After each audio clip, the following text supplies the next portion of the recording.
Hello, I'm Harry Riley. Welcome to Harry's 10-Minute Tales. This is called The Brave Flag of Destiny by Harry Riley. This story is fiction and resembles to anyone living or dead is coincidental. Edgar Bullbridge sat in his favourite chair by the window, supping his pint of dark beer and gazing out to sea. He was a contented man who had lived a long life, and now in his 78th year he reflected he had never dodged an important issue in his life. Yet the biggest issue of all was knocking loudly at his door, and wouldn't go away. Tomorrow, the next day, or even in the night, he was going to meet his Maker. Was he ill? Not a bit of it. He had never felt fitter in his life, but now the Grim Reaper sat on his shoulder, weighing him down. Absent-mindedly he picked up that day's edition of the Daily Clarion, and there was his face plastered all over the front page, along with the glaring headlines, a foot high or so it seemed. Here he is, the most stubborn man in the kingdom. Edgar smiled to himself grimly. They were right, of course, he was stubborn. Despite all attempts by the police and the local council to get him to leave this troubled spot, and despite the fact that all his neighbours had now gone and he was the only householder left, he would not budge. This was his home, had been for the last 40 years, and here he would stay, whilst he still had breath in his body.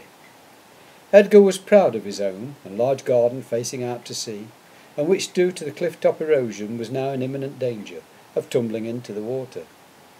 He had been offered a nice new centrally heated flat in the big city, but he shuddered at the thought. Why would he want to live in a little box, squashed in amongst a lot of other little boxes? Boxes? It would kill him. He would be dead and buried and in his coffin within 6 months, if he'd done as they'd asked. No, he would be like one of those old-time sea captains and go down with his ship. He knew the big spring tides were getting perilously close. 3 days later, the inevitable happened, during the early hours of the morning. Edgar had taken 2 sleeping pills so he wouldn't know anything about it. The spring surge had been building up all week, with the waves getting higher and higher, and then the rock began to crumble with a mighty shudder. The cliff broke down under the remorseless pressure. Anyone studying the rock formation along that east coast might have foreseen the consequences, but unless he was a geologist or had a crystal ball, he couldn't have known just how things would change. Eventually, Edgar awoke to broad daylight, and without leaving his bed, he knew there had been a tremendous change. It seemed as if he had suddenly been surrounded by a mighty wall of sound, and then it hit him. The sea had done its worst, and what's more, it was all around him. His home was separated from the mainland. He was now the sole inhabitant of an island home. He got dressed and went out the door, not quite knowing what to expect. Yes, he still had his garden. Nothing had changed there.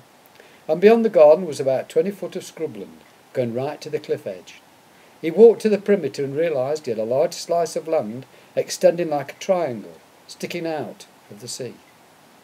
And then he saw the crowd of curious onlookers across the way, waving at him frantically. He stared at them and they waved back. Then he waved back to show he was okay.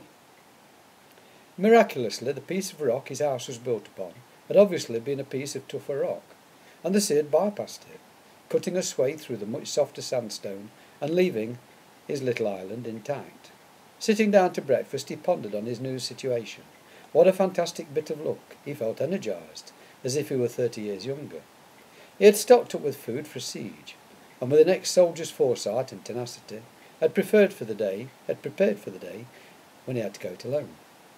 It must have been mid-morning when the helicopter arrived to remove him to safety. As the pilot touched down on the flat area of Edgar's large veggie patch, scattering the remains of last year's yield all over the place, he rushed out, yelling for them to clear off. The passenger, a fat council official, climbed down to reason with him, and to explain that he couldn't stay put. The next big tide could carry him away. It was foolish to stay. He had made his point. But Edgar Bullbridge would have none of it, and so the helicopter took off again without him. An hour later an even bigger crowd had gathered at the opposite cliff top to shout and wave. The police were trying to hold them back from the dangerous edge of the precipice. A yawning gap now separated Edgar's little island. It was well over 100 feet wide, was the gap, as the visitors watched they saw him erect a flag, Being a patriotic fellow, he had always flown a Union flag from his garden flagpole, but now this strange flag was fluttering in the wind. It was a plain piece of bright yellow silk, and he had scrawled a name in large capital letters across the middle in black marker pen. He shouted across to the watchers, with his words echoing in the wind. That his home was now a republic, and his island was now called Destiny, the name on the flag. A hastily convened meeting of the Regional Development Council decided this had got to stop, before it escalated out of all proportion.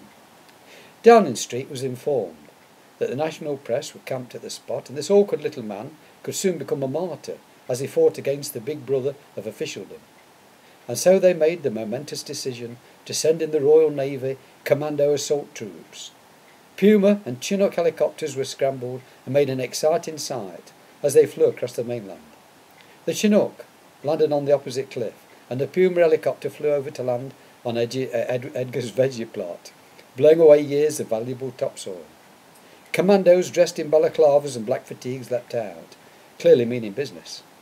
Edgar gulped but stood bravely at bay, armed with his rake and trowel, and determined not to be taken alive. But the six-man action team ignored him as they raced for the edge of the cliff. The helicopter took off again and hovered above them, lowering a rope. The crowd of press and spectators watched spellbound as the navy on both banks sprang into action. Within less than an hour, a sturdy rope bridge had been constructed across the divide. The island of Destiny had been rejoined to the mainland Britain. The naval officer in charge shook hands with Edgar as the crowd cheered this simple solution. He was told he could stay put and in the next few days, weather permitting, they would be back to reinforce the bridge and to give him a more permanent crossing. With a deep sigh and a ramrod back, Edgar proudly saluted and lowered the flag of Destiny for the first and last time.